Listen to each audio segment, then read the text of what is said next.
At exactly 1:43 p.m. local time, under a calm blue sky over Qatar, one of the most important military bases on Earth was going about a normal afternoon. Udeid Air Base. 11,000 American personnel. The forward nerve center of U.S. military power in the Middle East. The place where air wars are planned, launched, and coordinated. Fighter jets taxied across sunlit runways. Bomber crews reviewed mission packets. Drone operators tracked distant targets from air-conditioned control rooms. Nothing felt urgent. Nothing felt dangerous. And that was the point. Because 900 miles away, across the Persian Gulf, Iranian radar rooms were glowing red.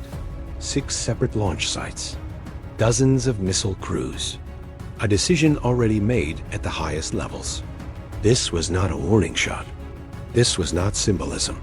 This was meant to be decisive. Iran was about to fire 38 missiles at a single American air base. And they believed it would change the balance of power in the entire region. The target Al-Udeid is not just another base. It is the operational heart of U.S. Central Command Forward Operations. The hub that coordinates air power across Iraq, Syria, the Gulf, and beyond. From here, F-15 Strike Eagles launch combat missions. F-35 stealth fighters stage deep penetration strikes. B-52 bombers operate with near global reach. Tankers refuel aircraft mid-air. Reaper drones patrol thousands of miles of contested airspace. If you cripple Al-Udeid, you don't just damage a base. You blind the entire regional command structure. Iranian planners understood this. Destroy Al-Udeid, and the U.S. would lose momentum for weeks, possibly months. Kill enough personnel, and political pressure would explode back in Washington. Force a pause. Force negotiations. Or, in Iran's most ambitious vision, force a withdrawal. Earlier that morning, in Tehran, the Iranian Supreme National Security Council convened behind closed doors. Sanctions tightening. U.S. naval patrols increasing. American aircraft moving closer to Iranian airspace. The pressure was building. Iranian commanders argued this was the moment to act. Not gradually, not indirectly, but overwhelmingly. A single massive strike. One target. One message. They believed surprise was their greatest weapon. And they believed the missile count alone would overwhelm any defense. 38 missiles. Ballistic and cruise. Different speeds, altitudes, and trajectories. A saturation attack. No air base could stop that. At least, that was the assumption. The preparation by mid-morning, activity surged at 6 Iranian military facilities. Missile transporters rolled into launch positions. Fueling operations began. Warheads were armed. Ballistic missiles designed to arc through the upper atmosphere. Cruise missiles programmed to skim low, hugging terrain and radar shadows. Each unit had precise coordinates locked in. Al-Udeid's runways, fuel storage areas, command buildings, aircraft parking zones. Iranian commanders believed that if even a third of the missiles hit, the base would be crippled. They expected chaos. They expected mass casualties. They expected headlines across the world within the hour. The first detection at 1:42 p.m., something changed. High above Earth, U.S. Space Force infrared satellites detected sudden heat blooms across western and central Iran. Not one, not two, multiple launch signatures. The system did not hesitate. Within seconds, automated alerts raced through secure networks. Missile launches detected, multiple sites, large volume. Trajectory analysis began instantly. The data pointed to one destination, Al-Udeid Air Base. At 1:43 p.m., sirens erupted across the base. Not a drill, not an exercise. A real missile attack. Personnel dropped everything and ran. Pilots sprinted for hardened shelters. Ground crews shoved aircraft into reinforced hangars. 11,000 people moved at once. Training kicked in. Adrenaline surged. But there was no panic, because Al-Udeid was built for this. The defense network. Iran had made its first critical miscalculation.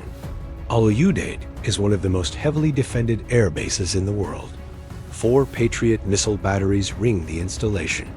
2 THAAD systems stand ready to intercept threats at extreme altitude. Multiple close-in weapon systems protect the final layer. Every radar was already active. Every system integrated into a single defensive picture. And unlike Iran's assumptions, the defenders were not reacting blindly. They had time. Interception begins at 1:45 p.m. Patriot batteries fired. Interceptor missiles tore into the sky, guided by radar and satellite data.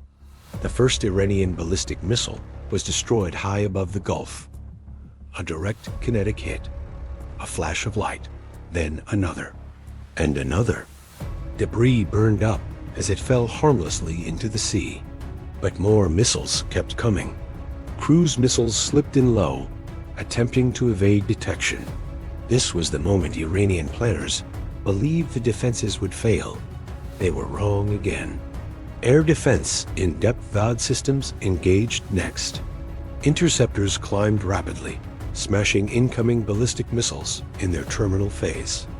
Meanwhile, fighter aircraft already airborne shifted roles. F-15s locked onto incoming cruise missiles and fired air-to-air weapons. One by one, the low-flying threats disappeared in midair. The sky above the Gulf became a layered battlefield. High altitude, mid-altitude, low altitude, every level contested. The final seconds as the remaining missiles closed in, close-in weapon systems came alive. Rotating cannons spat thousands of rounds per minute into the sky, a final wall of defense. Some missiles were shredded seconds before impact. A few made it through.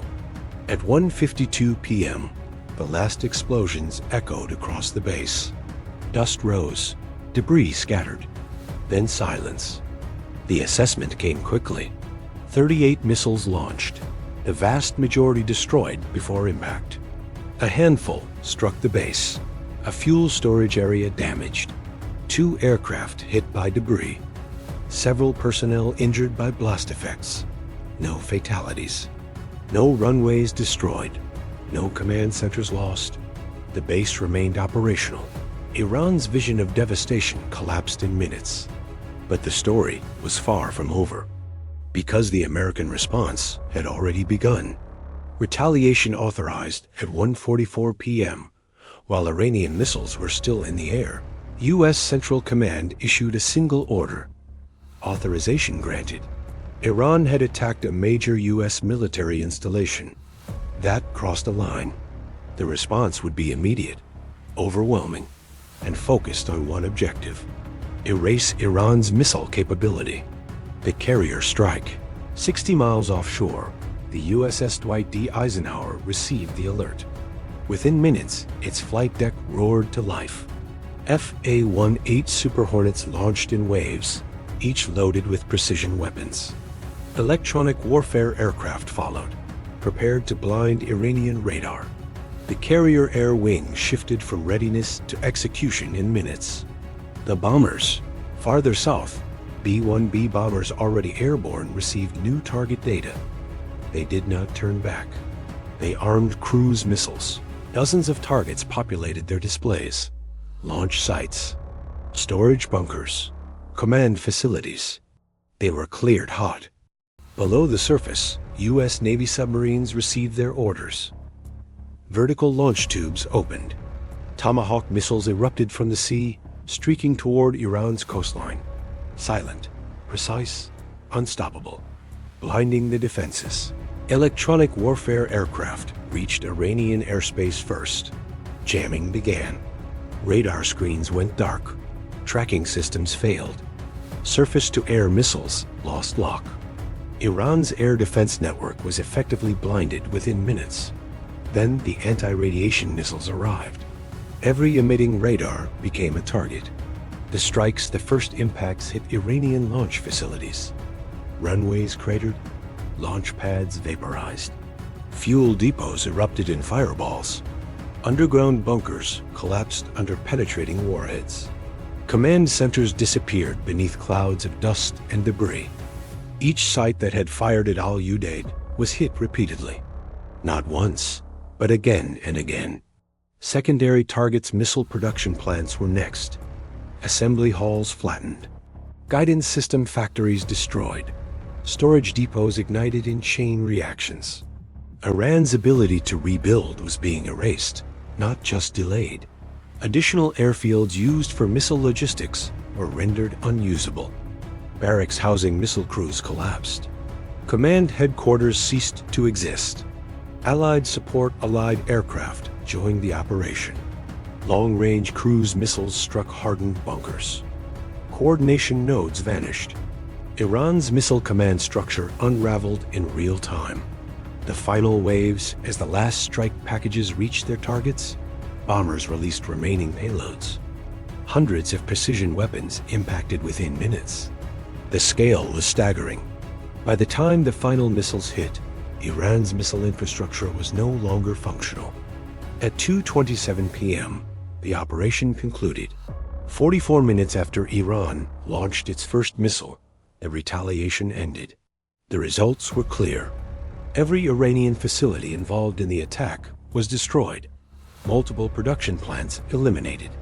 Command centers erased. Launch capabilities shattered. Years of development gone in less than an hour. The aftermath: Iran had fired 38 missiles. The United States and its allies responded with hundreds of precision strikes. American casualties were minimal. Aircraft losses were zero. Iran's missile program, however, would take years to recover. The message was unmistakable. Attacking a U.S. military installation does not lead to negotiation. It leads to annihilation of capability, precision, speed, overmatch. This was not escalation for its own sake. It was deterrence, enforced in real time.